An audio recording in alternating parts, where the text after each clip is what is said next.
हर किस्म के रूहानी जिस्मानी मसाइल और वज़ाइफ के लिए पीर इकबाल कुरैशी चैनल को सब्सक्राइब करें। नहमदुहु व नुसल्ली अला रसूलिहिल करीम, अम्मा बअद फ़अऊज़ु बिल्लाहि मिनश शैतानिर रजीम, बिस्मिल्लाहिर रहमानिर रहीम। आज हम पोखरा शहर के अंदर जो नेपाल का सियाहती पॉइंट है, माउंट एवरेस्ट पहाड़ी हमारी बैक पर आपको नज़र आ रही है। ये दुनिया की सबसे ऊंची पहाड़ी है।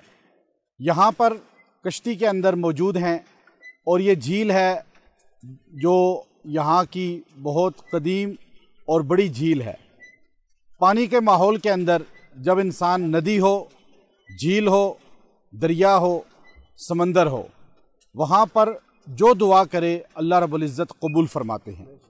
हज़रत इमाम गज़ाली रहमतुल्लाह अलैह ने ख़वासे कुरानी के अंदर लिखा कि बहता पानी जहाँ पर हो या पहाड़ी चश्मा जहाँ पर हो, दरिया जहाँ पर हो, वहाँ पे इंसान जब बैठकर खुशू खुजू के साथ ज़िक्र अस्कार करे, अल्लाह को याद करे, अल्लाह की हम्द व सना करे, अल्लाह की वहदानियत का ऐलान करे, तो अल्लाह तबारक व तआला एक तो इसकी दुआओं को कबूल फरमाते हैं, दूसरा इसको इत्मीनान क़ल्ब अता फरमाते हैं। आज बेसुकूनी का माहौल है, हर बंदा टेंशन का शिकार है, डिप्रेशन का मरीज़ है और घर के अंदर झगड़े आम हो चुके हैं, फसाद आम है, भाई भाई का दुश्मन है। लेकिन अगर आप चाहते हैं कि आपका डिप्रेशन ख़त्म हो, आपका दिमागी तवाज़ुन बेहतर हो, आपका हाफ़ज़ा कवी हो जाए और आपका आपस में उल्फत महब्बत का माहौल कायम हो जाए, तो आप बहते पानी के पास जाया करें, बहते पानी के पास बैठा करें, वहाँ ज़िक्र किया करें। आप घर में बैठ के 1 घंटा ज़िक्र करें कमरे में, और बहते पानी के पास आप 5 मिनट ज़िक्र कर लें। जो कुर्ब आपको बहते पानी के पास, जो इत्मीनान क़ल्ब आपको बहते पानी के पास, जो राहत आपको दिमाग की बहते पानी के पास नसीब होगी, वो मुयस्सर आएगी, वो दूसरी जगह नहीं आ सकती।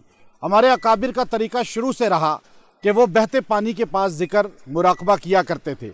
हज़रत कारी तैयब साहब नव्वरल्लाहु मरक़दहु ने खुतबात हकीमुल इस्लाम के अंदर ये बात बयान फरमाई कि हमारे बहुत बड़े बुज़ुर्ग हज़रत गंगोई रहमतुल्लाह अलैह एक मरतबा बहते पानी के पास दरिया गंगा और जमुना, जो हिंदुओं के बड़े मुतबर्रक दरिया माने जाते हैं, वहाँ उन्होंने मुराक़बा किया कि आखिर इन दरियाओं को इतनी फ़ौक़ियत क्यों हासिल है।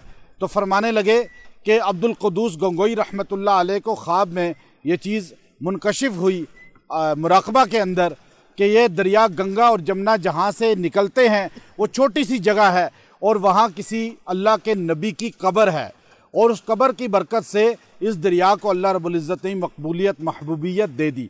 तो इसलिए हम ऐसी जगहों पे अल्लाह को याद करें और ये पानी भी हमारा गवाह बन जाएगा। और कश्ती को सफ़ीना नूह से तशबीह दी गई है, और सफ़ीना नूह जो है हदीस के अंदर अहले बैत को कहा गया और सहाबा इकराम को नजूम हदायत कहा गया। आसमान के सितारे सहाबा हैं और कश्ती नूह जो है वो अहले बैत हैं। जो सहाबा और अहले बैत को मान लेगा वो कामिल ईमान वाला हो जाएगा। व आखिर दावाना अनिल हम्दुलिल्लाहि रब्बिल आलमीन।